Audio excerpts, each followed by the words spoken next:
Hello friends, welcome to AP TET DSC let's prepare. ఈరోజు మనం AP DSC యొక్క SGT exam ప్యాటర్న్ని చూద్దాము. So first వచ్చి జీకే అండ్ కరెంట్ అఫైర్స్ నుంచి 16 bits 8 మార్క్స్కి వస్తాయి. అండ్ పర్స్పెక్టివ్స్ ఇన్ ఎడ్యుకేషన్ నుంచి 8 బిట్స్ 4 మార్క్స్కి వస్తాయి. ఎడ్యుకేషన్ సైకాలజీ నుంచి 16 బిట్స్ 8 మార్క్స్కి వస్తాయి. అంటే each bit half mark carry చేస్తుంది అనమాట. సో అలా ఇది. అండ్ నెక్స్ట్ వచ్చి తెలుగు కంటెంట్ నుంచి 16 బిట్స్ వస్తాయి విచ్ ఇస్ 8 మార్క్స్కి. అలాగే తెలుగు మెథడాలజీ నుంచి 8 బిట్స్ వస్తాయి, అది 4 మార్క్స్కి. టోటల్గా తెలుగు సబ్జెక్ట్ నుంచి 12 మార్క్స్ అనమాట. అది 8 marks content, 4 marks methodology. Same అలానే ఇంగ్లీష్ కూడా. ఇంగ్లీష్ కంటెంట్ నుంచి 16 బిట్స్ 8 మార్క్స్కి వస్తాయి. ఇంగ్లీష్ మెథడాలజీ నుంచి 8 బిట్స్ 4 మార్క్స్ వస్తాయి. సో టోటల్గా ఇంగ్లీష్ నుంచి 12 marks, 8 marks content, 4 marks methodology. Same అలానే మ్యాథ్ కూడా. మ్యాథ్ సైన్స్ సోషల్ మూడు కూడా అంతే. మ్యాథ్ కంటెంట్ నుంచి 16 బిట్స్ 8 మార్క్స్కి వస్తాయి. అలాగే మెథడాలజీ నుంచి 8 బిట్స్ 4 మార్క్స్కి వస్తాయి. సైన్స్ కూడా అంతే. కంటెంట్ నుంచి 16 బిట్స్ 8 మార్క్స్కి వస్తాయి. మెథడాలజీ నుంచి 8 బిట్స్ 4 మార్క్స్కి వస్తాయి. సోషల్ స్టడీస్ కూడా కంటెంట్ నుంచి 16 బిట్స్ 8 మార్క్స్కి వస్తాయి.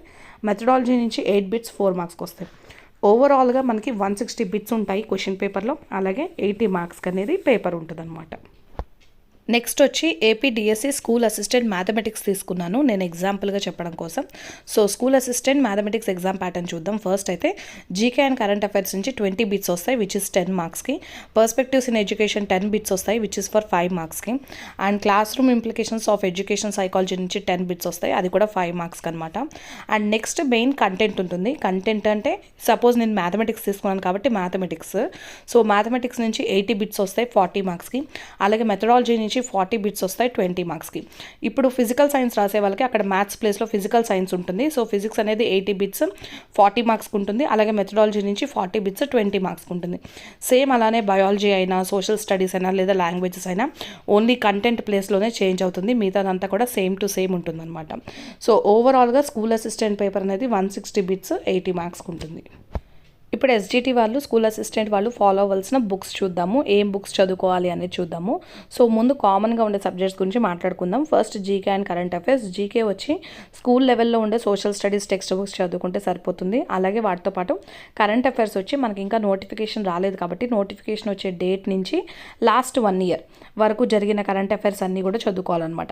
డైలీ న్యూస్ పేపర్ తీసుకుని న్యూస్ పేపర్లో నోట్స్ ప్రిపేర్ చేసుకోండి, చదువుకుని. అలాగే మంత్లీ మ్యాగజైన్స్ని ఫాలో అవ్వండి. మంత్లీ మ్యాగజైన్స్ అంటే లైక్ న్యూ ఇండియా అని, విజేత కాంపిటీషన్స్ అని ఇంకా చాలా ఉన్నాయి కదా. సో మీరు చూడండి, మీకు ఏది బాగుంది అనిపిస్తే కంటెంట్ ఆ మంత్లీ మ్యాగజైన్స్ కూడా తీసుకొని చదువుకోండి. సో మంత్కి సరిపడా ఉన్న మెయిన్ కరెంట్ అఫైర్స్ అన్నీ అందులో ఉంటాయి.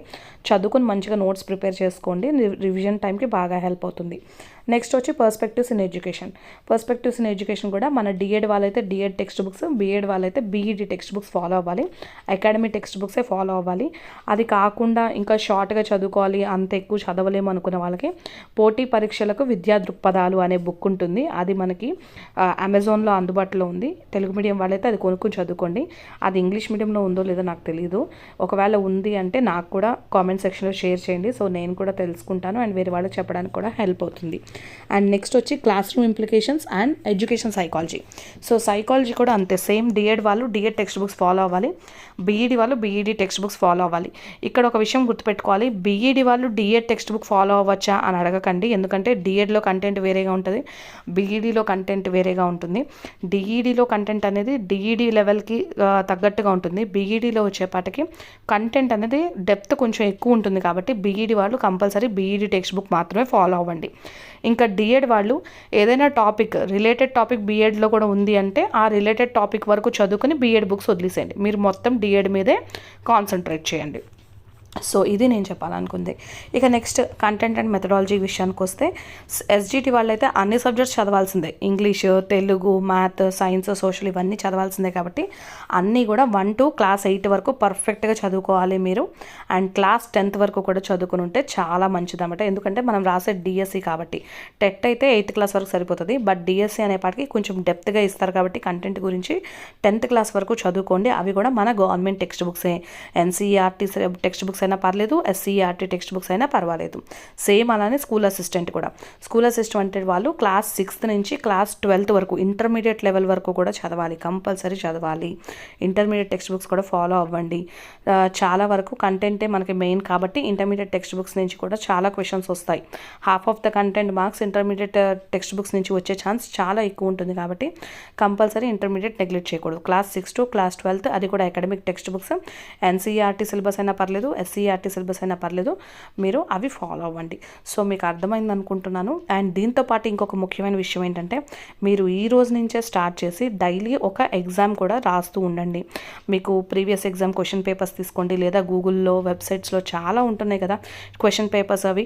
సో అవి ఒక టెస్ట్ లాగా డైలీ ఒక టెస్ట్ రాయడం అనేది అలవాటు చేసుకోండి. దానివల్ల మీకు ఎగ్జామ్ రాసే అలవాటు అనేది ఈజీగా అవుతుంది.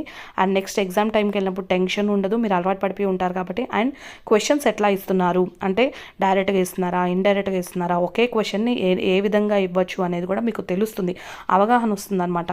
సో అండర్స్టాండింగ్ లెవెల్ అనేది పెరుగుతుంది. చాలా ఉపయోగాలు ఉంటాయి మీరు ఎగ్జామ్ రాయడం వల్ల. అందుకనే డైలీ ఒక ఎగ్జామ్ రాసేలాగా చూడండి. అట్లీస్ట్ ఇప్పటి నుంచి టూ డేస్కి ఒక ఎగ్జామ్ అయినా రాయండి. బట్ నోటిఫికేషన్ పడినప్పటి నుంచి మాత్రం ఎగ్జామ్స్ రాయడం కంపల్సరీగా పెట్టుకోండి. మనం ఎగ్జామ్ నోటిఫికేషన్ వచ్చే వరకు వెయిట్ చేయకుండా ఇప్పటి నుంచే ప్రిపరేషన్ అనేది స్టార్ట్ చేయండి. నేను ముందు టైం టేబుల్స్ కూడా ఇస్తాను. అంటే like 60 days time table, 90 days time table, ఇలా టైం టేబుల్ కూడా ఇస్తాను. ఆల్రెడీ మన ఛానల్లో కూడా 60 days time table, 50 days time table ఉంది, 30 days టైం టేబుల్ కూడా ఉంది. ఎవరికైనా కావాలంటే ఒకసారి వెళ్ళి వాచ్ చేయండి వీడియోస్ అన్నీ కూడా. సో ముందు ఇంకా మంచి వీడియోస్ వస్తాయి కాబట్టి మీరు కానీ ఎవరైనా మన ఛానల్కి ఫస్ట్ టైం వస్తే డెఫినెట్గా లైక్ చేయండి, షేర్ చేయండి అండ్ సబ్స్క్రైబ్ చేసుకోండి మన ఛానల్ని. అలాగే ఈ వీడియో మీకు ఎంతో కొంత హెల్ప్ అయింది అనుకుంటున్నాను. మీకు కానీ హెల్ప్ అయింది అనిపిస్తే మీ ఫ్రెండ్స్కి, తోటి ఆస్పిరెంట్స్కి షేర్ చేయండి వీడియో, వాళ్ళకు కూడా హెల్ప్ అవుతుంది. Thank you so much. See you all in the next video. All the best everyone.